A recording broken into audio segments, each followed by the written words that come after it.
Hello everyone. இன்னைக்கு நம்ம பார்க்க போற படம் என்னன்னா தி குரானிக்கல்ஸ் ஆஃப் எவில் அப்படிங்கிற 2015 ரிலீஸ் ஆன கொரியன் மூவியை பத்தி தான் பார்க்க போறோம். படத்தை ஓபன் பண்ணா ஒரு பாரோட வெயிட்டரை கொலகாரன்னு சொல்லி போலீஸ் எல்லாம் அரெஸ்ட் பண்ணி இழுத்துட்டு போறாங்க. வெயிட்டருக்கு ஒரு குட்டி பையன் இருக்கான். அவனும் அவங்க அப்பாவை அரெஸ்ட் பண்ணிட்டு போறாங்கிறதுக்காக அந்த போலீஸ் எல்லாம் விழுந்து கெஞ்ச ஆரம்பிக்கிறான், எங்க அப்பாவை விட்டுருங்க, எங்க அப்பாவை விட்டுருங்கன்னு. ஆனா போலீஸ் எல்லாம் கேட்கவா போறானுங்க, இவனுங்க தரன்னு இழுத்துட்டு போயிட்டே இருக்கானுங்க. இப்ப இந்த பையனோட வாய்ஸ் ஓவர்லயும் நான் ஒரு கொலக்காரனோட பையன் ஆயிட்டேன் அப்படிங்கிறான். இப்ப எங்க அப்படியே சீனை கட் பண்ணிட்டு பல வருஷத்துக்கு அப்புறம் ஒரு போலீஸ் கேப்டனா காமிக்கிறாங்க. இவர் தான் நம்ம படத்தோட ஹீரோ. டியூட்டில சேர்ந்ததுல இருந்து இப்ப வர எல்லா கேஸையும் சும்மா பக்காவா கிளியர் பண்ணிருக்காரு. அதனால நம்ம ஹீரோக்கும் பெஸ்ட் போலீஸ் ஆபீசர் அப்படிங்கிற அவார்டும் கொடுக்கறாங்க. அவார்டு வாங்கின கையோட ஹீரோவும் அவரோட ஹெட்ட போய் மீட் பண்றாரு. அவரும் சூப்பர்டா, கலக்கிட்ட, இனி நீ என்னோட போஸ்டுக்காக ஃபைட் பண்ண ஆரம்பி, அதுக்காக என்னெல்லாம் பண்ணணுமோ அதெல்லாம் பண்ணு அப்படி நீங்க என்கரேஜ் பண்ணிட்டு இருக்காரு. அது மாதிரி இங்க ப்ரொமோஷனுக்காக உன் பேரும் அடிபட்டு இருக்கு. நானும் உன் பேரை தான் கண்டிப்பா ரெக்கமெண்ட் பண்ணுவேன். ஆனா அது வர போலீஸ் கேஸ் எதுவும் ஆகாத மாதிரி நீ கொஞ்சம் மெயின்டைன் பண்ணிக்கோ, ஓகேவா அப்படின்னு அந்த ஹெட்டும் நம்ம ஹீரோ கிட்ட சொல்லி அனுப்புறாரு. ஹீரோவும் நேரா ஸ்டேஷனுக்கு வராங்க. வந்ததும் அவங்க ஃப்ரெண்ட்ஸ் எல்லாரும் அவருக்கு கன்கிராட்ஸ் பண்ணி என்கரேஜ் பண்ணிட்டு இருக்காங்க. இதே ஆபீஸ்ல இப்ப ஹீரோ மீட் பண்றதுக்காக ஹீரோக்கு கீழே ஒர்க் பண்ற ஒருத்தன் வரான். அவன் ஹீரோக்கு கீழே ஒர்க் பண்றதுனால அவனை நம்ம சும்மா கான்ஸ்டபிள்னு வச்சுப்போம். அவரும் வந்து தன்னோட வாழ்த்தை தெரிவிச்சுட்டு போறான். அங்க அவன் போனதுக்கு அப்புறம் இந்த ஸ்டேஷன்ல புதுசா ஒருத்தன் ஜாயின் பண்ணிருக்கான் போல. அவன் வந்து நம்ம ஹீரோ கிட்ட பேச ஆரம்பிக்கிறான். இவன் ஜூனியர் மாதிரி சேர்ந்து கேசஸ் பத்தி எல்லாம் தெரிஞ்சுக்கலாம்னு வந்திருக்கான் போல. அதனால இவனை நம்ம ஜூனியர்னு வச்சுப்போம். ஹீரோட ஃபேமிலிக்கு கூட இந்த ஜூனியர் கொஞ்சம் பழக்கம் தான் போல. ஹீரோக்கு ஒரு ஒய்ஃபும் ஒரு பையனும் இருக்காங்க. இந்த ஜூனியருக்கு ஒர்க்க பத்தின எல்லா கைடன்ஸும் நம்ம ஹீரோ தான் கொடுத்துட்டு இருக்காரு. எப்படி எல்லாம் பண்ணணும், எந்த கண்ணோட்டத்துல பாக்கணும் அப்படிங்கிற டீடைலையும் சொல்லி கொடுக்கறாரு. நைட்டும் ஆகுது. இவரு தான் அவார்டு வாங்கியிருக்காரு. அதனால இவருக்கு கீழே இருக்கிற எல்லா ஆபீசரும் இவருக்கு பார்ட்டி வைக்கிறாங்க. அப்படியே ஒரு கிஃப்டும் கொடுக்கறாங்க. இங்க பார்ட்டி ஸ்டார்ட் ஆனதும் சும்மா ஆட்டம் பாட்டோன்னு நல்லா ஃபன் பண்றாங்க. ஃபன் எல்லாம் பண்ணி முடிச்சுட்டு ஓகே நான் கிளம்புறேன், நீங்களும் பார்த்து வீட்டுக்கு போங்க அப்படின்னு சொல்லிட்டு ஒரு டாக்ஸியை பிடிச்சிட்டு நம்ம ஹீரோ கிளம்பிடுறாரு. டாக்ஸில ஏறின நம்ம ஹீரோவும் ஒரு ஹோட்டலுக்கு ரூட்ட சொல்லிட்டு நேரா தன்னோட ஒய்ஃபுக்கும் கால் பண்ணி, நானும் வீட்டுக்கு தான்ப்பா வந்துட்டு இருக்கேன், இன்னும் கொஞ்ச நேரத்துல வந்துருவேன், அப்புறம் நம்ம வந்து ஃபன் பண்ணலாம் அப்படிங்கிறாரு. அப்படியே பேசி முடிச்சதும் போனை வச்சவரு டயர்ட்ல அங்கேயே தூங்கிடுறாரு. ஹீரோவும் கொஞ்ச நேரத்துல கண்ணை முழிச்சு பார்த்தா வேற ரூட்ல கார் போய்கிட்டு இருக்கு. அத பார்த்த ஹீரோவும், டேய் நான் வேற ரூட் சொன்னேன், நீ வேற ரூட்ல போய்கிட்டு இருக்கியே, ஒழுங்காதான் போறியா, என்ன பண்ற அப்படின்னு கேக்குறாரு. இதெல்லாம் கேட்டுட்டு இருந்த டிரைவரும், டேய் வாயை மூடிக்கிட்டு வா, எனக்கு எந்த வழியில போகணும்னு நல்லாவே தெரியும் அப்படிங்கிறான். இத கேட்ட ஹீரோவும், டேய் நான் யாரும் தெரியுமா, நான் ஒரு போலீஸ் ஆபீசர், என்கிட்டயே நீ இப்படி பேசுற அப்படிங்கிறான். இதெல்லாம் எதையுமே காதுல வாங்காத அந்த டிரைவரும் ஒரு ஆள் இல்லாத இடத்துல வந்து காரை நிறுத்துறான். கார் நிறுத்துறது மட்டும் இல்லாம கையில ஒரு கத்தியும் எடுத்துட்டு ஹீரோவையே குத்துறதுக்காக வரான். இத பார்த்து பயந்த ஹீரோவும், என்னடா தப்பு பண்ண, என்ன ஏன்டா குத்த வர, ஆள் ஏதோ மாத்தி தூக்கிட்டு வந்துட்டியாடா அப்படின்னு கேட்டுட்டு இருக்கும் போதே அந்த டிரைவரும் சொல்றான், ஒரு கேஸ சொல்லிட்டு அந்த கேஸ்ல நீ பணம் வாங்கிட்டு ஒருத்தனை ரிலீஸ் பண்ணிட்ட, அதனால நான் எவ்வளவு பிரச்சனையை பார்த்துட்டு இருக்கேன் தெரியுமா, இப்ப நீ செத்தாதாண்டா எனக்கு நிம்மதி அப்படின்னு கொல்ல வர்றான். இத பார்த்து ரெண்டு பேரும் இங்க ஃபைட் பண்ண ஆரம்பிச்சிட்டாங்க. சண்டை ரொம்ப முத்தி போனதுல அந்த டிரைவர் கிட்ட இருந்த கத்தி ஹீரோ எப்படியோ வாங்கி அந்த ஃபைட்ல அந்த டிரைவரை குத்தவும் செஞ்சுட்டான். இது ஹீரோவும் வேணும்னு பண்ணல, நடந்த சண்டையில அவனையே அறியாம டிரைவரை குத்திட்டான். போய் பார்த்தா அவன் இறந்தே போயிட்டான்.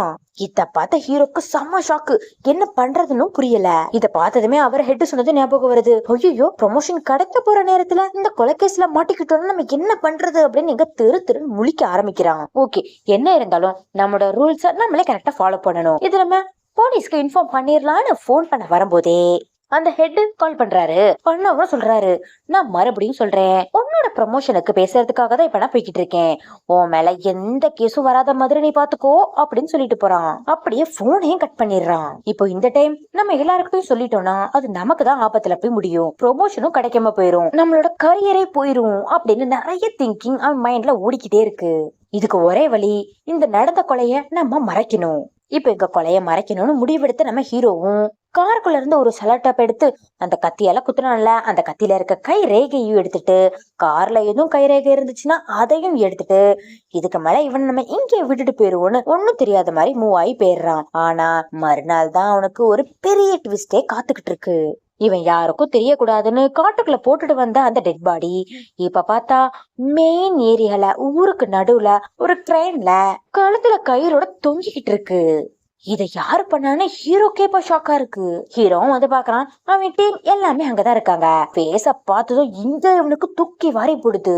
இவன் நம்ம காட்டுல விட்டுட்டு வந்தோம், இவன் எப்படி இங்க தொங்கிக்கிட்டு இருக்கான் அப்படின்னு யோசிக்கிறான். அதே டைம் ஃபாரன்சிக் டிபார்ட்மெண்ட்ல சேர்ந்தவங்களும் அந்த டெட் பாடியில ஏதோ பிங்கர் பிரிண்ட் இல்லைன்னா ஏதோ ப்ரூஃப் கிடைக்குதான்னு செக் பண்ணிட்டு இருக்காங்க. இத பக்கத்திலே இருந்து பாக்குற ஹீரோக்கும் பிபி எல்லாம் எகிர ஆரம்பிக்குது. எங்க நம்ம மாட்டிடுவோமோன்னு யோசிக்கிறான். இதெல்லாம் பார்த்து ரொம்ப கன்ஃபியூஸ் ஆன ஹீரோவும், ஆமா நம்ம அந்த இடத்துல முதல்ல விட்டுட்டு வந்தோமே, அங்க என்ன இருக்குன்னு போய் பாப்போம்னு போய் பார்த்தா அங்க அந்த டெட் பாடியே காணும். அதான் இங்க தொங்கிக்கிட்டு இருக்கே. ஆனாலும் இங்க நம்ம விட்டுட்டு போனது எப்படி அங்க தொங்கிக்கிட்டு இருக்கு அப்படிங்கிற கன்ஃபியூஷன் நம்ம ஹீரோ விட்டு போகவே இல்ல. இதே டைம் அந்த கன்ஸ்ட்ரக்ஷன் சைட்ல ஜூனியரா ஜாயின் பண்ணனே அந்த பையனும் அந்த கான்ஸ்டபிளும் விசாரிக்க ஆரம்பிக்கிறாங்க. அப்ப நம்ம கான்ஸ்டபிள் பார்க்கும்போது அங்க ஒரு டாக்ஸி நின்னுட்டு இருக்கு. இந்த டைம்ல இந்த டாக்ஸிக்கு என்ன வேலை அப்படின்னு போய் பாக்குறான். அந்த கான்ஸ்டபிளும் ஜூனியரை பார்த்து, அங்க ஒரு டாக்ஸி நிக்குது பாரு, அதுல என்ன இருக்குன்னு போய் பாரு அப்படின்னு பாக்கும்போது ஜூனியர் தான் முதல்ல வந்து பாக்குறான். உள்ள ஏதோ எவிடன்ஸ் இருக்கான்னு பாத்துட்டு இருக்கும் போது நேத்து தான் நம்ம ஹீரோக்கு ஒரு கிஃப்ட் கொடுத்திருப்பாங்களே, அந்த ஒரு செயின் காருக்குள்ள கிடக்குது.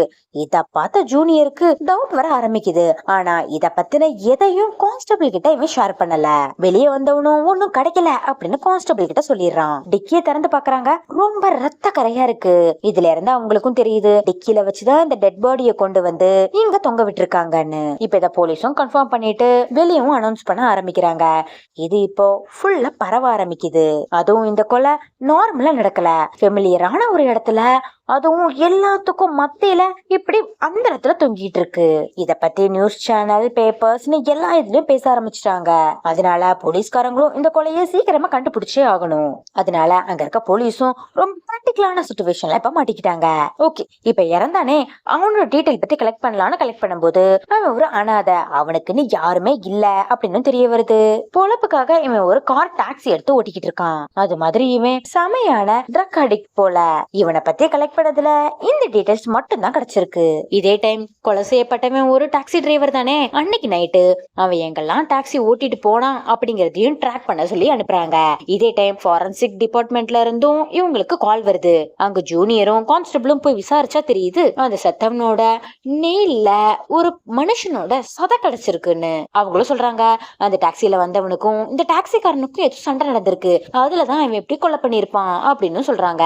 இதெல்லாம் கேட்டுட்டு நம்ம ஹீரோ இங்க பதட்டத்திலே உட்கார்ந்துருக்காரு. அப்படியே அந்த டாக்டர் சொல்றாங்க, நீங்க யாரு கொலைக்காரன்னு சந்தேகப்படுறீங்களோ அவங்கள என்கிட்ட கூட்டிட்டு வாங்க. அவங்களோட டிஎன்ஏவும் இப்ப இவன் நகத்துக்கு அடியில கிடைச்ச அந்த சதையோட டிஎன்ஏவும் ஒன்னா இருந்தா அவன் தான் கொலைக்காரன்னு ஈஸியா கன்ஃபார்ம் பண்ணிடலாம் அப்படின்னு சொல்றாரு. இந்த பக்கம் அப்படியே காமிக்கிறாங்க, சிசிடிவி கேமரா எல்லாம் செக் பண்ணிட்டு இருக்காங்கல்ல, அவங்களும் மத்த ஏரியா எல்லாம் செக் பண்ணிட்டு இருக்காங்க. ஹீரோ ஏறின ஏரியாவை மட்டும் அவங்க அந்த அளவு கான்சென்ட்ரேஷன் பண்ணவே இல்ல.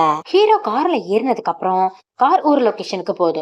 அதுக்கப்புறம் டைரக்டா அப்படியே ஆப்போசிட் லொகேஷனுக்கு மறுபடியும் போகுது. ஒரே ஒரு பேசஞ்சர் தான் இருக்கான். பார்த்தா முதல்ல ஓட்டிட்டு போன டிரைவர் ஒருத்தன், ரிட்டர்ன் வரும்போது இன்னொரு டிரைவர் உட்கார்ந்துருக்கான். சோ இதுல இருந்து போலீஸ் என்ன சொல்றாங்கன்னா, போகும்போது டிரைவரோட பேசஞ்சர் போயிருக்கான். அப்புறம் அந்த பேசஞ்சர் தான் டிரைவரை கொன்னுட்டு அவனை டிக்கில வச்சுட்டு இவன் டிரைவர் சீட்ல உட்காந்து ஓட்டிட்டு வந்திருக்கான் அப்படின்னு கண்டுபிடிக்கிறாங்க. இப்போ இதெல்லாம் ஓகே, அப்ப பின்னாடி இருந்து அந்த பேசஞ்சர் யாரு? சோ முதல்ல அந்த பேசஞ்சர் யாருன்னு கண்டுபிடிக்கணும் அப்படின்னு சொல்றாங்க. ஆனா நமக்கு தான் தெரியுமே, ஹீரோ தானே அதுல டிராவல் பண்ணி போனா. இந்த உண்மை ஹீரோக்கும் தெரியுமே, அவனும் திரு திருன்னு முழிக்கிறான். இங்க ஒவ்வொரு சிசிடிவி ஃபுட்டேஜா பாத்துட்டு இருக்காங்க. இன்னும் ஹீரோ ஏறினே அந்த ஏரியாவோட அவனுங்க செக் பண்ணவே இல்ல. பாத்துட்டா ஹீரோ பொக்கா மாட்டிப்பான். இதெல்லாம் புரிஞ்சுக்கிட்ட ஹீரோவும் எப்படியாவது நம்ம ஏறின அந்த ஏரியாவோட சிசிடிவி ஃபுட்டேஜ் நம்ம திருடணும் அப்படின்னு சொல்லி தன்னோட கோட் பாக்கெட்ல யாருக்கும் தெரியாம எடுத்தும் வச்சிடறான். ஆனா அவனோட நேரமோ என்னமோ இத அந்த ஜூனியர் பையன் பாத்துறான்.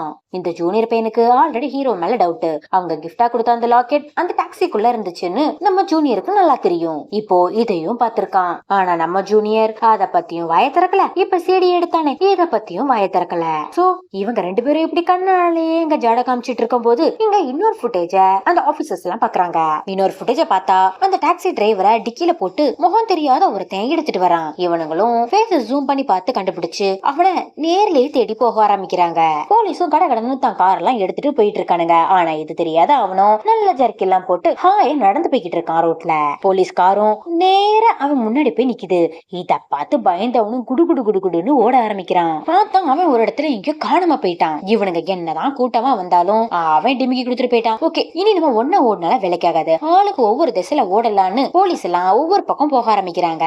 இங்க நம்ம ஹீரோ மட்டும் தனியா ஒரு இடத்துல தேடிக்கிட்டு இருக்காரு. நம்ம ஹீரோக்கு தான் எப்பவும் நல்ல நேரமா இருக்கே, அது மாதிரி இப்போ அவனுக்கு நல்ல நேரம் தான் போல. அந்த தேடிட்டு வந்த பையனும் ஹீரோ கண்ணு முன்னாடி மாட்டிக்கிறான். இவனை விட்டா அவ்வளவுதான்டா சாமின்னு நம்ம ஹீரோவும் விடுற மாதிரி தெரியல. துரத்தி நேரா அந்த ஆள் முன்னாடி போய் நிக்கிறாரு நம்ம ஹீரோ. நம்ம ஹீரோவும் கேக்குறான், யாரா நீ, எதுக்குடா அப்படி பண்ண அப்படின்னு. ஐயோ சார், சத்தியமா நான் அந்த கொலையை பண்ணவே இல்ல. ஆல்ரெடி நான் போகும்போது அவன் செத்துதான் இருந்தான். அவனை இப்படி ரோட்ல கொண்டு வந்து மெயினா தொங்க விடணும்னு ஒருத்தன் ஆர்டர் போட்டான் எனக்கு. அததான் நான் பண்ணேன், நான் வேற எதுவுமே பண்ணல, பிளீஸ் என்ன விட்டுருங்க. இதெல்லாம் கேட்டு இருந்த ஹீரோவும், என்னது உனக்கு இன்னொருத்த இன்ஸ்ட்ரக்ஷன் கொடுத்தானா, ஒழுங்கா சொல்லு அவன் யாரு அப்படின்னு ஹீரோ விசாரிச்சுக்கிட்டு இருக்கும் போதே ஆப்போசிட்ல நின்னு அந்த பையனும் நம்ம ஹீரோவும் ஒரு கட்டை எடுத்து அடிக்க வரான். உடனே நம்ம ஹீரோவும் அந்த பதட்டத்துல தான் எதிர்ல ஓடி வந்தானே அவனை சுட்டு கொன்னுறான். இப்ப இவனும் இங்கே க்ளோஸ். இவன் இப்ப இங்க ஒரு கொலை பண்ணிட்டானா, இத கரெக்டா யாரு கண்ணுல பட்டிருப்பான், அத நமக்கே தெரியுமே. அந்த ஜூனியர் இத பாத்துறான். ஜூனியர் கண்ணுல நம்ம ஹீரோ மாட்டிக்கிறான். இவன் தான் இந்த கொலையை தனியா பாத்துறான். அதுக்கப்புறம் தான் ஹீரோட டீமே வந்து பாக்குது. இப்ப போலீஸ பொறுத்தவரை 2வது வருஷத்து போயிருக்கானே அவன் தான் கொலைக்காரன். முதல்ல செத்து போன அந்த டாக்ஸி டிரைவர் இப்ப 2வது செத்து போயிருக்கானே இவன். இத பத்தி போலீஸ் எக்ஸ்பிளைன் பண்ணிட்டு இருக்காங்க. இவங்க 2 பேருக்குமே ஒருத்தங்க யாரு அப்படின்னு இன்னொருத்தங்களுக்கு தெரியாது. ஆனா இவங்களோட மொபைல் நம்பர்லாம் ட்ராக் பண்ணி பார்க்கும்போது ஒரு அட்வர்டைஸ்மெண்ட் கம்பெனில இருந்து இவங்களுக்கு கால் வந்திருக்கு. ஏன் கால் பண்ணானுங்க அப்படின்லாம் தெரியல. அதனால அந்த ஆட் கம்பெனியை இவங்களும் இப்ப ட்ராக் பண்ணிட்டு இருக்காங்க. இப்ப 2 பேரும் இறந்து போயிருக்காங்களே, அவங்களுக்கு ஒரே ஒரு காமனான திங் தான் இருக்கு. அது என்னன்னா 2 பேரும் சாகறதுக்கு முன்னாடி மெட்டஃபோன் அப்படிங்கிற ட்ரக்கா யூஸ் பண்ணிருக்காங்க.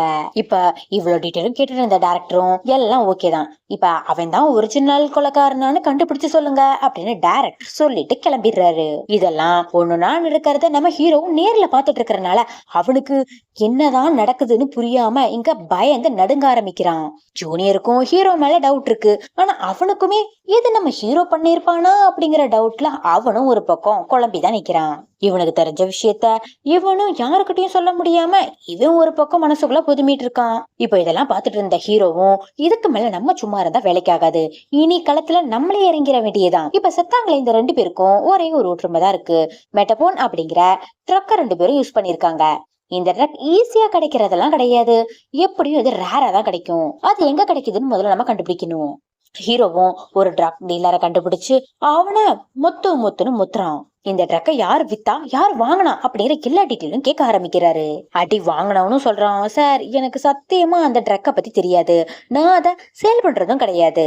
எனக்கு தெரிஞ்ச ஒன்னே ஒண்ணு என்னன்னா இதுக்கு முன்னாடி இந்த ட்ரக்கை ஒரு 3 சினிமா ஆக்டர்ஸ் வாங்கி மாட்டிக்கிட்டாங்க, இது மட்டும் தான் எனக்கு தெரியும் அப்படின்னு அந்த 3 சினிமா ஆக்டரோட பேரையுமே சொல்றான். இத தெரிஞ்சுக்கிட்ட ஹீரோவும் கூட ஓடி போய் நெட்ல அந்த 3 ஹீரோஸ பத்தி சர்ச் பண்ண ஆரம்பிக்கிறாரு. அப்படி சர்ச் பண்ணும் போதுதான் ஒருத்தனோட டீடைல் கிடைக்குது. அவங்க யாருன்னா இப்ப 2 பேரும் செத்து பண்ணானுங்களே அவனுங்களுக்கு ஒரு ஆட் கம்பெனில இருந்து ஒருத்தன் கால் பண்ணிட்டே இருந்திருப்பானே, அந்த ஆட் கம்பெனில தான் ஒரு ஆக்டர் இருந்திருப்பான். சோ இப்ப அவனை கூட்டு விசாரிச்சா ஏதாச்சும் க்ளூ கிடைக்கும். அதனால அவனை பத்தின டீடைல் கலெக்ட் பண்ணணும் அப்படின்னு நினைச்சிட்டு இருக்காங்க. இப்ப அதே டைம் இங்க காமிச்சா செத்து போனானே அந்த டாக்ஸி டிரைவரையும் இப்ப 2வது பர்சன் செத்து போனானே அவனோட டிஎன்ஏயும் கம்பேர் பண்ணி பாக்குறாங்க. ஃபர்ஸ்ட் ஒரு டிரைவர் இறந்து போனானே அந்த டாக்ஸி டிரைவர் நகத்துல ஒரு டிஎன்ஏ கிடைச்சிருக்கும், அதையும் செகண்டா ஒருத்தன் இறந்து போனானே அவனோட டிஎன்ஏயும் மேட்ச் ஆகுதான்னு செக் பண்றாங்க. ரிசல்ட்டும் வந்துருது, ரெண்டும் மேட்ச் ஆகல. சோ அவன் ஒரிஜினல் கொலைக்காரன் கிடையாது. இந்த டீடைல்லாம் கான்ஸ்டபிளும் நம்ம ஹீரோ கிட்ட சொல்றாங்க. அடப்பாவி, இதுதான் எனக்கு முதலையே தெரியுமே, என்னோட டெஸ்ட் பண்ணாதானே மேட்ச் ஆகும் அப்படின்னு நம்ம ஹீரோ மனசுக்குள்ளே நினைச்சுக்கிறாரு. இப்ப நம்ம ஹீரோவும் ஹெட்ட போய் மீட் பண்ணி பேச ஆரம்பிக்கிறாங்க. ஹெட்டும் இங்க திட்ட ஆரம்பிக்கிறாரு. என்ன வேலை பாக்குறீங்க, 2வதா இருந்தவன் கொலைகாரனே கிடையாது, நீ என்னடா அவனை கொலை பண்ணிருக்க, என்னால எல்லாம் பிரஸ் கிட்ட பதில் சொல்ல முடியாது. இதுக்கு முன்னாடி நம்ம நிறைய கேஸ பண்ணிருக்கோமே, அது மாதிரி இந்த கேஸையும் நீயே முடிச்சு விட்டுரு, 2வது செத்து போனவன் தான் ஒரிஜினல் கொலைக்காரன் அப்படின்னு சொல்லி கதைய முடி அப்படிங்கிறாரு. இத கேட்ட ஹீரோவும் என் தெய்வமே நீதான், இதத்தான் நானும் எதிர்பார்க்கிறேன் அப்படின்னு இங்க குதூகலத்துல பொங்குறாரு. இப்போ இந்த கேஸ் முடிஞ்சிருச்சு, ஓகேதான். ஆனா எவனோ ஒருத்தர் நம்மள ஃபாலோ பண்றான், அதான் முதல்ல கண்டுபிடிக்கணும். இப்ப இந்த ஆக்டர் ஒருத்தர் சொன்னானே அவனை போய் விசாரிப்போன்னு அந்த ஆட் கம்பெனிக்கு போய் அந்த ஆக்டரை பத்தி விசாரி விசாரிக்கிறாரு நம்ம ஹீரோ. அந்த கம்பெனியோட மேனேஜரும் போன வருஷம் ட்ரக் கேஸ்ல மாட்டினதுல இருந்து இந்த கம்பெனிக்கு வர்றதே இல்ல அப்படின்னு மேனேஜர் தெளிவா சொல்லிடுறாரு. அதெல்லாம் ஓகே சார், அவருக்கு தெரிஞ்ச யாராச்சும் ரிலேஷனோ இல்ல கேர்ள் ஃப்ரெண்டோ யாராச்சும் இருந்தா கொஞ்சம் சொல்றீங்களா அப்படின்னு நம்ம ஹீரோ கேட்க, சார் அவன் ஒரு கே அப்படிங்கிற மாதிரி தான் நான் கேள்விப்பட்டிருக்கேன். அதனால அவன் யாரு கூட ரிலேஷன்ஷிப்ல இருக்கான் அப்படின்லாம் எனக்கு தெரியாது. ஆனா கான்ட்ராக்ட் சைன் பண்றதுக்கு முன்னாடி இவன் அந்த அட்ரஸ்ல தான் இருக்கேன்னு ஒரு அட்ரஸ் கொடுத்தான், அது வேணா கொடுக்குறேன் அப்படின்னு அந்த ஆக்டரோட அட்ரஸையும் கொடுத்துடுறாரு. இந்த பக்கம் காமிச்சா நம்ம ஜூனியரும் அதான் ஒரு கேசட்டை ஹீரோ திருடுறத கண்ணால பார்த்தானே, அந்த கேசட் நமக்கு எப்படியாவது வேணும் அப்படின்னு முடிவு பண்ணி அந்த மெயின் ஆபீஸ்ல போய் அந்த ஒரு சீடியை மட்டும் கேக்குறான். இந்த பக்கம் காமிச்சா அட்ரஸ் வாங்கின நம்ம ஹீரோவும் அந்த ஹீரோவோட வீட்டுக்கு போறான். வீட்டுக்குள்ள போய் பார்த்தா வீடே தலைகீழா இருக்கு, பொருள் எல்லாம் களைஞ்சு போய் கிடக்கு. நம்ம ஹீரோவும் அங்க இருக்க எல்லாத்தையும் ஒரு போட்டோ எடுத்து வச்சுக்கிறாரு. அதுல பார்த்தா இப்பதான் குடிச்சிட்டு போன மாதிரி சரக்கு பாட்டில் அங்க கிடக்குது. அதுல மோஜோங்கிற ஒரு பாட்டில் இருக்குது, சிகரெட் எல்லாம் அடிச்சுட்டு போனது இருக்கு. எல்லாத்தையும் இவரு மெமரிக்கு போட்டோ எடுத்து வச்சுக்கிறாரு. இந்த பக்கம் ஹீரோ இதெல்லாம் நோட் பண்ணிட்டு இருக்க சமயம் அந்த பக்கம் காமிச்சா நம்ம ஜூனியரும் அந்த சிடி எப்படியோ வாங்கிட்டு வந்து அந்த சிடில என்னதான் இருக்குன்னு பாப்போமேன்னு பிளே பண்றாரு. அந்த சிடில தெளிவா தெரியுது அந்த டாக்ஸில நம்ம ஹீரோ தான் ஏறி இருக்காரு. அப்போ அந்த பேசஞ்சர் நம்ம ஹீரோ தான் அப்படிங்கிறது இப்ப இவனுக்கு தெளிவா தெரியுது. இப்ப நம்ம ஜூனியரும் இதுக்கு மேல நம்ம எந்த டவுட்டா இருந்தாலும் ஹீரோட்டே கேட்டுப்போம் அப்படின்னு முடிவெடுத்தவனும் ஹீரோவை மீட் பண்ணி பேச ஆரம்பிக்கிறான். கேக்குற ஜூனியரும் ஸ்ட்ரைட்டாலாம் கேட்க ஆரம்பிக்கல, சுத்தி கேக்குற மாதிரி எனக்கு ஒரு சீனியரை தெரியும், அந்த சீனியர் இந்த மாதிரி பண்றான் அப்படின்னு நடந்த எல்லாத்தையும் சொல்லி முடிச்சுட்டு இவனுக்கு என்னெல்லாம் டவுட் இருக்கோ ஆல்ரெடி டாக்ஸில அந்த லாக்கெட் கிடைச்சதும் சிசிடிவி கேமரால கிடைச்ச ஃபுட்டேஜும் எல்லா விஷயத்தையும் சொல்லி அவர் என்ன பண்ணாருன்னு எனக்கு தெரியல, ஆனா ஏன் அவர் இதெல்லாம் மறைச்சு வைக்கிறாருன்னு மட்டும் டவுட்டா இருக்கு. அது மாதிரி எனக்கு இவ்வளவு விஷயம் தெரிஞ்சிருக்கு, ஆனா அதை யார்கிட்டையும் சொல்லணும் அப்படின்னு எனக்கு தோணவே இல்லை. ஏன்னா அவர் என்னோட குரு, இந்த தப்புல இருந்து எப்படி வெளியே வரணும் இல்லையா இந்த தப்பை எப்படி சரி பண்ணணும் அப்படிங்கறது அவருக்கு நல்லாவே தெரியும். அதனாலதான் எனக்கு தெரிஞ்ச எல்லா விஷயத்தையும் அவர்கிட்டயே சொல்லிட்டேன். இனி அவருக்கு என்ன முடியுமோ அவரே பாத்துக்கிட்டோம் அப்படின்னு சொல்லிட்டு சிசிடிவி ஃபுட்டேஜையும் அந்த லாக்கெட்டையும் அங்கேயே வச்சுட்டு நம்ம ஜூனியர் கிளம்பி போயிடுறாரு. அடுத்த நாள் அந்த ஆட் கம்பெனி மேனேஜர்ட்ட இருந்து நம்ம ஹீரோக்கு போன் வருது. ஹலோ சார், நேத்து நீங்க ஒரு ஆக்டரை தேடி வந்தீங்களே, அவரு எனக்கு டைரக்டா கால் பண்ணிருந்தாங்க. நானும் நீங்க தேடி வந்துட்டு போன விஷயத்த அவன்கிட்ட சொன்னேன். அதுக்கு அவன் சொல்றான் உங்களை அவனுக்கு நல்லாவே தெரியுமாமே, அது மட்டும் இல்லாம சீக்கிரமா உங்களை மீட் பண்றதாவும் என்கிட்ட சொன்னான். அப்படி இந்த மேனேஜரும் ஒரு ஆக்டரை பத்தி சொல்லிட்டு இருக்கானே, அதே டைம் அந்த ஆக்டரையே காமிக்க ஆரம்பிக்கிறாங்க. நமக்கு சும்மா கெத்தா ஸ்மார்ட்டா இருக்கான். அவன் தான் ஆக்டராச்சே, சும்மா டிப் டாப்பா எங்கேயோ கிளம்பிக்கிட்டு இருக்கான். அந்த ஹீரோவும் ஒரு பார் கம்பெனி வச்சிருக்கானா, அந்த விஷயத்த மேனேஜரும் ஹீரோ கிட்ட சொல்ல ஹீரோவும் உடனே கிளம்பி அந்த பாருக்கு வந்துட்டு இருக்கான். அந்த பாரோட நேம் மோஜோவான். ஹீரோவும் பாருக்கு வர்றாரு, பார்த்தா ஆக்டர் அங்க இல்ல. ஹீரோவும் சுத்தி முத்தி பாத்துட்டு இருக்கும் போது அங்க ஒரு கேலண்டர் இருக்கு, அதுல ஒவ்வொரு டேட்டுக்கு கீழேயும் ஒவ்வொரு இடத்தை பத்தி எழுதி வச்சிருக்கான். ஆனா இத பத்தி நம்ம ஹீரோக்கும் ஒண்ணுமே புரியவே இல்ல.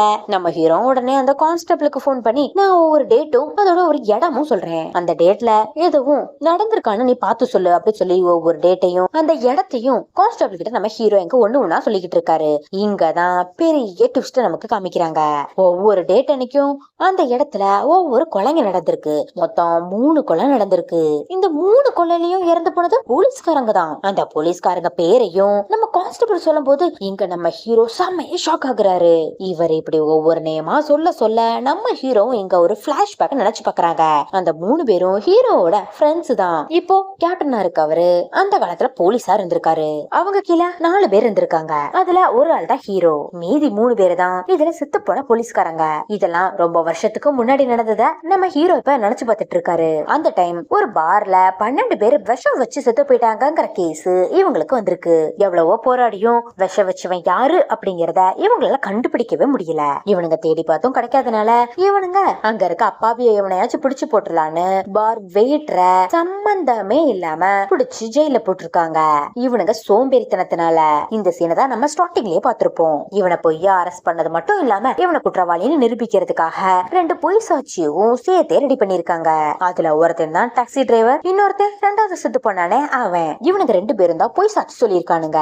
இப்போ இந்த உண்மையெல்லாம் தெரிஞ்சுக்கிட்ட ஹீரோவும் அந்த குட்டி பையன் தான் பண்ணிருக்கான். அவங்க அப்பாவை இந்த நிலைமைக்கு ஆக்கணவங்கள பழி வாங்கணுங்கிறதுக்காக அவங்க 3 பேரையும் கொலை பண்ணிருக்கான். ஹீரோவையும் கொலை பண்ணணும் ட்ரை பண்ணிருக்கான், ஆனா முடியல. அந்த 2 சாட்சி சொன்னானுங்களே அவனுங்களையும் கொலை பண்ணிட்டான். இப்ப அவன் யாருன்னா சும்மா கெத்தா வந்து நிக்கிறானே இந்த ஆக்டர் தான். இப்ப போலீஸ் ஸ்டேஷன் வந்த ஆக்டரும் நான் தான் அந்த டாக்ஸி டிரைவரை கட்டி தொங்க விட்டேன் அப்படின்னு சரண்டரும் ஆகுறான். இப்போ அந்த ஆக்டரை விசாரிக்கணுங்கிறதுக்காக ஒரு தனி ரூம்லயும் உட்காந்து விசாரிக்க ஆரம்பிக்கிறாங்க. ஆனா நம்ம ஆக்டரோ நான் ஹீரோவை தவிர வேற எவன் கிட்டையும் வாயவே திறக்க மாட்டேன் அப்படின்னு சொல்லிடுறான். ஓகே அவன் என்ன கேக்குறானே அப்படின்னு சொல்லி ஹீரோ விசாரிக்கலான்னு உள்ள வந்து நீதான் அந்த கொலையை பண்ணினியா அப்படின்னு சொல்ல ஆரம்பிக்கிறதுக்கு முன்னாடி உள்ள இருந்த ஆக்டரும் நீயும் நானும் தனியா பேசணுங்கிறதுக்காக தான் உன்னை கூப்பிட்டேன். நான் என்ன பேசுறேன் அப்படிங்கிறது வெளியே இருக்க எவனுக்கும் கேட்க கூடாது, அதனால ஃபர்ஸ்ட் ஸ்பீக்கர் ஆஃப் பண்ணுங்க அப்படிங்கிறான். இதெல்லாம் கேட்டுட்டு இருந்த ஆபீசர்ஸும் ஓகே அவன் தான் கேட்டு தொலைறானே நீயும் மைக்க ஆஃப் பண்ணிரு அப்படின்னு ஹீரோக்கு இன்ஸ்ட்ரக்ஷனை கொடுக்குறாங்க. இப்போ இவங்க 2 பேரும் உள்ள என்ன பேசிக்கிறாங்க அப்படின்னு வெளியே இருக்க யாருக்குமே கேட்காது. இப்ப இவங்க 2 பேரும் பேச ஸ்டார்ட் பண்றாங்க.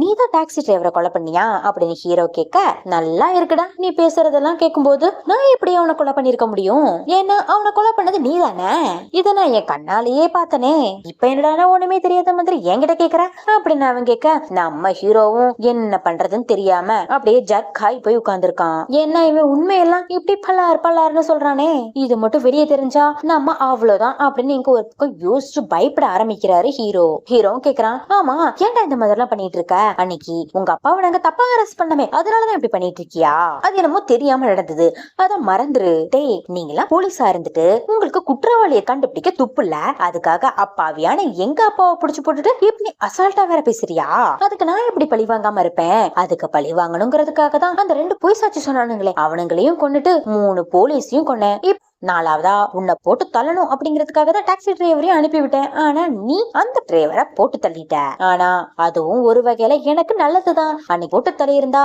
ஒரு ஷூட்லயே நீ செத்து போயிருப்ப, ஆனா இப்போ எங்கடா நம்ம மாட்டிப்போமோன்னு அணுவா துடிச்சு நீ சாகிறத பாக்குறது எனக்கு நல்லாதான் இருக்கு. இப்போ எனக்கு ஒரு டீல் இருக்கு, எனக்கு 2 பேர் வேலை செஞ்சுட்டு இருந்தானுங்க அவனுங்கள நீங்க கொலை பண்ணிட்டீங்க, இப்போ எனக்கு இன்னொரு ஆள் தேவைப்படுது, அந்த வேலையை இப்ப நீ தான் செய்ய போற, அது என்னன்னா இன்னைக்கு நைட்டு உங்க டைரக்டரை நீங்க போட்டு தள்ளணும், இல்லனா நீங்க டிரைவரை போட்டு தள்ளின விஷயத்த நான் வெளியே சொல்லிருவேன் அப்படின்னு எங்க ஆக்டர் ஒரு பக்கம் மிரட்ட, டேய் நீ சொல்றதுக்கெல்லாம் கேக்குறதுக்கு நான் உன் ஆள் கிடையாது, உனக்கு என்ன முடியுமோ நீ பாத்துக்கோ அப்படின்னு ஹீரோவும் ரூமை விட்டு வெளியே வந்து பார்த்தா எல்லாரும் இவனை ஈமோச்ச மாதிரி பாத்துட்டு இருக்காங்க.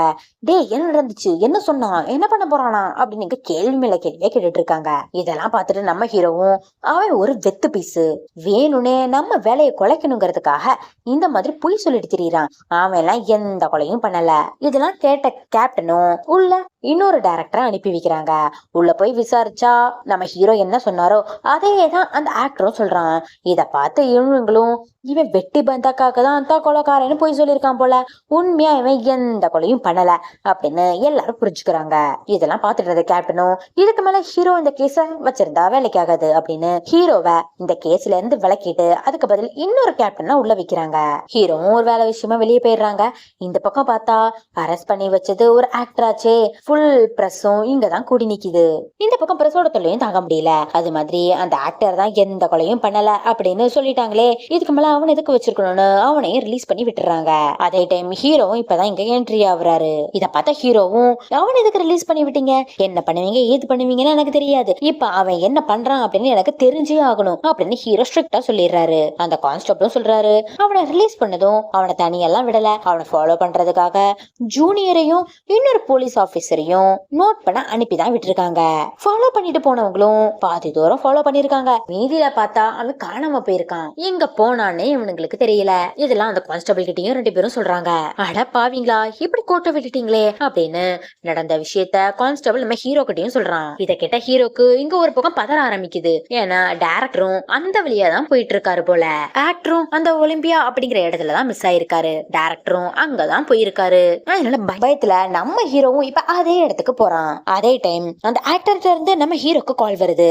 ஆமா நான் உன்னை 7 மணிக்கு கொலை பண்ண சொல்றேனே, நீ கொலை பண்ண முடியுமா முடியாதா, முடியாதுன்னா விடு நானே பண்ணிக்கிறேன், அவன் என் கண்ணுகிட்ட தான் இருக்கான் அப்படின்னு ஆக்டரும் போனை கட் பண்ணிடுறான். ஹீரோவும் எதுவும் பண்ணாதடான்னு சொல்லி காரை ஓட்டிட்டு அந்த இடத்துக்கு வந்துடுறாரு. மறுபடியும் கால் பண்ண ஆக்டரும் இப்ப பாரு உன்னோட டைரக்டர் எப்படி சாக போறாருன்னு அப்படின்னு சொல்லி போனை கட் பண்ணிடுறான். இந்த பக்கம் எப்படியாச்சும் காப்பாத்திடலான்னு ஓடி வந்த ஹீரோ கார்ல நம்ம டைரக்டர் இருக்க நிக்கிறத பார்த்துட்டு சீக்கிரம் வெளியே வாங்கன்னு கத்திட்டு ஓடி வரான். ஆனா அது தெரியாத டாக்டர் உள்ளேயே இருக்கிறான். அதே டைம் பாம்பு வெடிச்சு அங்கேயே கார் சத்தரி உள்ள இருக்க டைரக்டரும் செத்து போயிடுறாரு. இதெல்லாம் பார்த்து எங்க ஹீரோ செம்மையா ஃபீல் பண்ணிட்டு இருக்காரு. இதே டைம் மறுபடியும் ஆக்டர்ட்ட இருந்து ஒரு கால் வருது. இப்போ எங்க அப்பா கேஸ்ல யாரெல்லாம் இருந்தாங்களோ அவங்க எல்லாத்தையும் நான் ஒவ்வொருத்தங்களா கொண்டுட்டேன். இப்ப லாஸ்டா இருக்கிறது நீ மட்டும்தான். உன்னை ஏன் நான் வச்சிருக்கேன் தெரியுமா? ஒரு மர்டர் பண்ணணும், அதுக்காக தான். இப்ப நான் இவ்வளவு எதுக்கு பண்ணிக்கிட்டு இருக்கேன்? எவனோ ஒருத்தர் செஞ்ச தப்புக்காக எங்க அப்பாவை அரெஸ்ட் பண்ணீங்க. இப்ப எவன் உண்மையா அந்த தப்பு பண்ணுனா அப்படிங்கறத நீ தான் கண்டுபிடிக்கணும் அப்படின்னு சொல்லி போனை கட் பண்ணிடுறான். இதே டைம் ஜூனியரும் மறுபடியும் ஃபாலோ பண்ணிட்டே போறாரு. இப்ப இந்த பக்கம் போலீஸ் ஸ்டேஷன்லயும் அந்த ஆக்டர் யாரு அப்படிங்கறத சர்ச் பண்ணும்போது நம்ம கான்ஸ்டபிளுக்கும் தெரிய ஆரம்பிக்குது. ரொம்ப வருஷத்துக்கு முன்னாடி 12 பேரு விஷம் வச்சு இறந்து போயிட்டாங்க அப்படிங்கிற பார்ல தான் இந்த ஆக்டரோட அப்பா ஒர்க் பண்ணிருக்காங்க. அவரையும் அரெஸ்ட் பண்ணிட்டு போயிருக்காங்கிற உண்மை தெரிய வர ஆரம்பிக்குது. அதே டைம் அந்த போலீஸ் ஆபீஸ்க்கெல்லாம் ஒரு மெயில்ல வீடியோ வருது. அந்த வீடியோல ஹீரோ அந்த டாக்ஸி டிரைவரை கொலை பண்ணிருப்பானே அதை யாரோ மறைமுகமா வீடியோ எடுத்து இப்ப எங்க அனுப்பியிருக்காங்க. இத பார்த்தா கான்ஸ்டபிளும் அப்போ இவ்வளவு பண்ணது ஹீரோ தான் உண்மையான கொலைக்காரன் அப்படின்னு நினைக்க ஆரம்பிக்கிறான். அதே டைம் ஜூனியரும் ஓடி வந்து அந்த ஹெட் செத்து போயிட்டான் அப்படிங்கறதையும் சொல்றான். இப்போ இதெல்லாம் பார்த்துட்டு இருந்தா கான்ஸ்டபிளுக்கு இன்னும் டவுட் வந்து இந்த கேஸ்ல ஏதோ ஒண்ணு இருக்குன்னு ரொம்ப டீப்பா பார்க்க ஆரம்பிக்கிறாரு. அப்படி பார்க்கும்போதுதான் தெரியுது 2 சாட்சி சொன்னவங்க தான் இறந்து போயிருக்காங்க. ஒரு 5 போலீஸ் இன்வால்வ் ஆயிருக்காங்க. அதுல 4 பேர் இப்ப இறந்துட்டாங்க. இப்போ மீதி இருக்கிறது நம்ம ஹீரோ மட்டும்தான் அப்படிங்கிற எல்லா டீட்டெயிலையும் நம்ம கான்ஸ்டபிள் கண்டுபிடிச்சிடறாரு. அவரும் உடனே போன் எடுத்து யாருக்கோ கோடு நம்பர்லாம் என்னமோ சொல்லிட்டு கேக்குறாங்க. அதுக்கு அவங்க சொன்ன ஆன்சரை பார்த்து இங்க மறுபடியும் கான்ஸ்டபிள் ஷாக் ஆகுறாரு. அப்படியே இன்னொரு பக்கம் காமிச்சா நம்ம ஆக்டர் பாருக்கு போயிட்டு போதை ஊசி எல்லாம் கையில போட்டு போதையில அப்படியே மிதந்துகிட்டு இருக்கான். இப்ப எங்க கான்ஸ்டபிளும் தான் உடனே ஜூனியருக்கு கால் பண்ணி எனக்கு ஒரு உண்மை தெரிஞ்சிருக்கு, நம்ம ஒரு இடத்துல மீட் பண்ணிக்கலான்னு ஒரு இடத்துக்கு வர சொல்லிட்டு போனை கட் பண்ணிடுறான். இப்ப நம்ம அந்த ஆக்டர் தான் சம போதையில இருக்கானே, அவனுக்கு அவனோட சின்ன வயசு போட்டோலாம் அப்படியே மெமரியில வந்துட்டு போகுது. இவனோட சின்ன உருவமும் இவன் கண்ணு முன்னாடி வந்து நிக்குது. அதுவும் சொல்லுது நம்ம ஜெயிச்சிட்டோம், நம்ம யாரெல்லாம் பழி வாங்கணும்னு நினைச்சோமோ அவங்க எல்லாத்தையும் பழி வாங்கிட்டோம் அப்படின்னு பெருமைப்பட்டுட்டு சின்ன வயசு உருவத்தை அவனே கட்டி பிடிச்சுக்கிறான். கரெக்டா இந்த இடத்துக்கு ஹீரோவும் வந்துடுறாரு துப்பாக்கியோட. ஏன்டா நீ இந்த மாதிரி எல்லாம் பண்ண அப்படின்னு ஹீரோ கேட்க இப்ப இங்கதான் செம்மையான ஒரு தாறுமாறான ட்விஸ்ட நம்ம ஆக்டர் சொல்றான். என்னோட ஆக்டிங் எப்படி இருந்துச்சு? பேசிக்காவே நான் ஒரு ஆக்டர், என்கிட்ட ஆக்டிங்க பத்தி கேட்கவா வேணும்? நான் இப்படி பண்ணது என்னோட தனிப்பட்ட விரோதம் இல்ல, என் ஃப்ரெண்டு தான் இப்படி பண்ண சொன்னா அப்படின்னு ஃப்ரெண்டோட நேம சொல்றாரு. ஃப்ரெண்டோட நேம்னு நம்ம ஜூனியரோட நேம சொல்றான். அப்படியே இந்த பக்கம் காமிச்சா கான்ஸ்டபிளும் ஜூனியர் கிட்ட கன் பாயிண்ட்ல விசாரிச்சுட்டு இருக்காங்க. டேய் நீ யாரு என்ன அப்படின்னு எல்லா விஷயமும் எனக்கு தெரிஞ்சு போச்சு. பல வருஷத்துக்கு முன்னாடி வெயிட்டரை அரெஸ்ட் பண்ணாங்கல்ல, அந்த வெயிட்டரோட ஒரிஜினல் பையனே நீதான். அப்பா போனதுக்கு அப்புறமா நடந்த ஆசிரமத்துல நீயும் சேர்ந்திருக்க. உன்னை ஒருத்தங்க அடாப்ட் பண்ணி வளர்த்திருக்காங்க. உன்னோட சின்ன வயசு பேரையும் மாத்தி உன் முழு அடையாளத்தையும் மாத்தி இருக்க. இது யாருக்கும் தெரியாதுன்னு நினைச்சிட்டு இருக்கியா? இப்பதான் உன்னோட ஆர்ஃபனேஜுக்கு கால் பண்ணி உன் டீட்டெயிலாம் கலெக்ட் பண்ணேன். ஏன்டா நீ இப்படி பண்ண? நீ ஒரு சின்ன பையன் மாதிரி தானடா இருந்த. உனக்குள்ள எப்படி இவ்வளவு விரோதம் வந்துச்சு? எல்லாத்தையும் விட்டுரு, நீ நார்மலா இரு அப்படின்னு எங்க கான்ஸ்டபிளும் எவ்வளவோ சொல்றாரு. இதெல்லாம் கேட்டுட்டு இருந்த ஜூனியரும் இங்க உடனே கான்ஸ்டபிள அடிக்க ஆரம்பிக்கிறாங்க. 2 பேருக்கும் ஃபைட் நடக்குது. கான்ஸ்டபிள்கிட்ட இருந்து கண்ணை வாங்கி ஜூனியர் இப்போ பேச ஆரம்பிக்கிறான். சாரி கான்ஸ்டபிள், என்ன நீங்க மன்னிச்சிருங்க, நீங்க எனக்காக எவ்வளவோ பண்ணிருக்கீங்க. ஆனா இப்ப நான் முன்னேறி போகணும் அப்படின்னா நீங்க அதுக்கு தடையா இருப்பீங்களோன்னு தோணுது. என்னோட எல்லா குறிக்கோளையும் நான் செஞ்சே ஆகணும், அதனால இப்ப என்ன மன்னிச்சிருங்க அப்படின்னு அவனோட கண்ணை வச்சு அவனையும் சுட்டு கொன்னுடுறான் ஜூனியர். ஓகே, ஜூனியர் தான் ஒரிஜினல் பையன் நமக்கு தெரிஞ்சிருச்சு, அப்ப ஏன் ஆக்டர் ஒரிஜினல் பையன் மாதிரி நடிக்கணும் அப்படின்னு நம்மளும் ஒரு சந்தேகத்தோட கேட்போம். அதையும் அப்படியே கிளியர் பண்ண ஆரம்பிக்கிறாங்க. ஜூனியரும் ஆக்டரும் சின்ன வயசுலயே ஒன்னா வளர்ந்தவங்க. ஒரு சீன்ல கூட மேனேஜர் சொல்லிருப்பாங்களா ஆக்டர் ஒரு கே அப்படின்னு. அது உண்மைதான். இந்த 2 பேரும் சின்ன வயசுல இருந்தே லவ் பண்ணிட்டு இருந்திருக்காங்க. இப்ப வர லவ் பண்ணிட்டு இருக்காங்க. அதனாலதான் அந்த ஆக்டரும் ஜூனியருக்காக என்னன்னாலும் செய்ய தயாரா இருக்கான். இப்ப ஒரு ஊசி இருந்துச்சு, அதை வச்சிருந்ததும் ஜூனியர் தான். அது போதை ஊசி இல்ல, விஷ ஊசி அப்படி அந்த ஆக்டரும் சொல்றான். நீங்க என்னன்னாலும் பண்ணிக்கோங்க, ஆனா என்னோட அந்த லவ்வ எதுவும் பண்ணிடாதீங்க, அவன் தான் என்னோட லவ், அவனை எதுவும் பண்ணிடாதீங்க அப்படின்னு சொல்லிட்டு அந்த இடத்துலயே செத்து போயிடுறான். இதே டைம் ஜூனியர்ட்ட இருந்து ஹீரோக்கு கால் வருது. ஜூனியர் எங்க இருக்கான்னா ஹீரோவோட பையன் கூட. டேய் டேய், என் பையன் எதுவும் பண்ணிடாத. நீ எனக்கு என்ன வேலை கொடுத்த? உங்க அப்பா கேஸ்ல உண்மையான குற்றவாளி யாருன்னு தானே அவனை நான் கண்டுபிடிச்சு உன் முன்னாடியே போட்டு தள்ளிடுறேன். ஆனா என் குடும்பத்துக்கு எதுவும் பண்ணிடாத அப்படின்னு கார் எடுத்துட்டு ஹீரோ இப்ப நேரா அவர் வீட்டுக்கு போறாரு. ஹீரோ ஓடி வந்து பார்த்தா ஒரு காருக்குள்ள அவனோட பையனை வச்சுட்டு கையில ரிமோட்டோட ஜூனியர் வெளியே நின்னுட்டு இருக்கான். ஹீரோ வந்ததுமே ஜூனியரும் சொல்றான், இப்ப பாத்தீங்களா உங்க பையனுக்கு இப்ப என்ன வயசோ, அன்னைக்கு எங்க அப்பாவை நீங்க அரெஸ்ட் பண்ணிட்டு போனீங்களே, அப்ப என்னோட வயசும் இதான். எங்க அப்பா தான் எனக்கு எல்லாமே. ஆனா எங்க அப்பாவை பிரிச்சு நான் அந்த பக்கம் அனாதையா இருந்தேன். எங்களுக்கு அந்த அளவு காசு பண்ணணும்னு எதுவுமே கிடையாது. ஆனா நான் பசியா ஒரு நாள் கூட இருந்ததே இல்ல. ஏன்னா எங்க அப்பா என்ன அந்த அளவு பாத்துக்கிட்டாங்க. இவ்வளவு இருந்தாலும் எங்க அப்பா அங்க ஹாப்பியா வேலை செஞ்சாங்கன்னு நினைக்கிறீங்களா? அந்த பார்ல வர்றவன் போறவன் எல்லாரும் எங்க அப்பாவை அடிச்சு அடிச்சுதான் வேலையே வாங்குவானுங்க. ஒரு நாள் நைட்டு எங்க அப்பா வீட்டுக்கு இன்னும் வரவே இல்ல. என்னதான் ஆச்சுன்னு பாக்கலான்னு பார்க்க போய் பார்த்தா அங்க ஒரு 12 நாய்ங்க எங்க அப்பாவை மிதிச்சு துன்புறுத்திக்கிட்டு இருந்தாங்க. மனசாட்சியே இல்லாம. ஒரு பையனை இதெல்லாம் பார்த்துட்டு எப்படி சும்மா இருக்க முடியும்? நான் தான் அவனுங்க அடிச்ச சரக்குல விஷத்தை கலந்து கொடுத்தது அப்படின்னு இங்க நம்ம ஜூனியர் இன்னொரு ட்விஸ்ட சொல்றான். அட பாவி, நீதான் உண்மையான குற்றவாளியா? அப்ப நீ ஏன் இத முன்னாடி எனக்கு சொல்லல அப்படின்னு ஹீரோ கேக்குறாரு. என்னது, நான் சொல்லலையா? டேய், அந்த சின்ன வயசுலயும் எங்க அப்பாவை நீங்க அரெஸ்ட் பண்ணிட்டு போகும்போது நான் தான் இதை பண்ணினேன், எங்க அப்பாக்கும் இதுக்கும் ஒரு சம்மந்தமும் இல்லைன்னு உங்க காலெல்லாம் பிடிச்சு எவ்வளவோ கெஞ்சினேன். ஆனா நீங்க நான் சொல்ல வர்றத எதையுமே காதுலயே வாங்கல. சின்ன பையன் ஏதோ வளர்றான்னு நீங்களா விட்டுட்டீங்க. எங்க அப்பாவுக்கு நான் தான் விஷம் கலந்தேன் அப்படிங்கிற உண்மை தெரிஞ்சனால எங்க அப்பாவும் அமைதியா உங்க கூட வந்துட்டாங்க. எனக்கும் அது கொஞ்ச நாள் பெரிய விஷயமா தெரியல. அதுக்கப்புறம் தான் தெரியுது எங்க அப்பாக்கு மரண தண்டனை கொடுத்திருக்காங்க கொஞ்ச நாள்ல. அப்பதான் எனக்கு பெயின்னா என்னன்னு புரிய ஆரம்பிச்சது. என்னதான் நீங்க போய் அரெஸ்ட் பண்ணிருந்தாலும் உண்மையா தப்பு பண்ணது நானு. ஆனா நீங்க அவரை தப்பா அரெஸ்ட் பண்ணிட்டீங்க அப்படின்னு எல்லா உண்மையும் ஜூனியர் ஹீரோ கிட்ட சொல்லிக்கிட்டு இருக்கும் போதே ஒட்டுமொத்த போலீஸும் இங்க வந்து குவியுது. அப்படியே எங்க ஜூனியர் மறுபடியும் கண்டினியூ பண்ண ஆரம்பிக்கிறான். தப்பு பண்ணது நான் தான், அதனால எனக்கு தண்டனை கிடைக்கணும். அது மாதிரி காரணமே இல்லாம தேடுறதுக்கு துப்பு இல்லாம எங்க அப்பாவை அரெஸ்ட் பண்ணிட்டு போனீங்கல்ல, உங்களுக்கும் தண்டனை கிடைக்கணும். அதனாலதான் இதுல இன்வால்வ் ஆன எல்லாத்தையும் போட்டு தள்ளிட்டேன். லாஸ்டா இருக்கிறது நீங்க மட்டும்தான். ஒரிஜினல் குற்றவாளி கிடைச்சா போட்டு தள்ளுவேன்னு சொன்னீங்களே, இப்ப நான் உங்க கண்ணு முன்னாடிதான் நிக்கிறேன். என்ன சுடுங்க. நீங்க இப்ப என்ன ஷூட் பண்ணதுக்கு அப்புறம் என்ன ஷூட் பண்ணதுக்காகவும் அந்த டாக்ஸி டிரைவரை ஷூட் பண்ணதுக்காகவும் போலீஸ் உங்களை உங்க பையன் கண்ணு முன்னாடியே அரெஸ்ட் பண்ணிட்டு போவாங்க. தயவு செஞ்சு என்ன சுட்டுருங்க அப்படின்னு ஜூனியர் இங்க ஒரு பக்கம் சொல்லிக்கிட்டு இருக்க, ஹீரோ அவனை ஷூட் பண்ணல, கண்ணையும் கீழே போட்டுட்டு போலீஸ்டையும் சரண்டர் ஆயிடுறாரு. அப்படியே அங்க ஒரு பிளாஷ்பேக்குங்க போறாங்க. சின்ன வயசுல அந்த வெயிட்டரை அரெஸ்ட் பண்ணதுக்கு அப்புறம் இப்படி தேவையில்லாம அந்த வெயிட்டரை பிடிச்சிட்டு போறது நம்ம ஹீரோக்கு பிடிக்கல.